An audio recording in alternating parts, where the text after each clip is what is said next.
কি গো, হ্যাঁ। তুমি আবার আলমারি খুলে কি করছো? হ্যাঁ, সেলিব্রেশন তো কখন হয়ে গিয়েছে। হয়ে গেছে ঠিক আছে, কিন্তু আমি সেই ভাইফোঁটায় যা যা গিফট পেয়েছিলাম সেগুলো কাউকে দেখানোই ও হয়নি। বাবা, তাই সে ভাবলাম- কবে চলে গেছে, ভাইফোঁটা এখন দেখাবে? হ্যাঁ, কিন্তু আমার গিফট গুলো তো আছে এখনো নিউ। চলো চলো দেখিয়ে দিই দেখাও কি আর কি কি। পেয়েছি ভাইফোঁটাতে। এই দেখো, দেখি। ফার্স্টে দেখাই এই বাবা, শাড়িটা। এই কালারের শাড়ি আমার ধাঁধা নেই। লেগে গেল চোখে। এই চুপ করবা তুমি একটু। এই দেখো, এই শাড়িটা বাপরে। দিয়েছি আমার ছোট কাকুর ছেলে ভাই। এই শাড়িটা দিয়েছে আমাকে, কিন্তু আমার এই কালারের শাড়িই নেই। দারুণ ব্যাপার। খুবই পছন্দ হয়েছে আমার এই শাড়িটা। বাহ, তোমাদের ভালো কেমন হয়েছে। লাগলো আর কি অবশ্যই আছে দেখি। জানিও। আর এই শাড়িটা আমার মা দিয়েছে। এটা তোমার মা দিয়েছে? হ্যাঁ, মানে মা এই কালারের শাড়িটা আমাকে দিয়ে দিয়ে, সুতির ছাপা এটা দিয়ে দিয়েছে। আর কি আছে আবার? ও একটা লেগিংস আছে।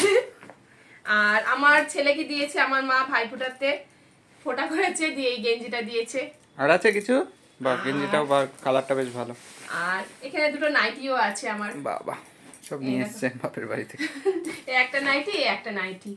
ঠিক আছে, চলো এই তো হয়েছে। আরো কি কি কিনেছি সেগুলো সবটা তোমাকে পরে শেয়ার করছি। এইগুলোর মধ্যে কোনটা ভালো লাগলো অবশ্যই জানিও। টাটা।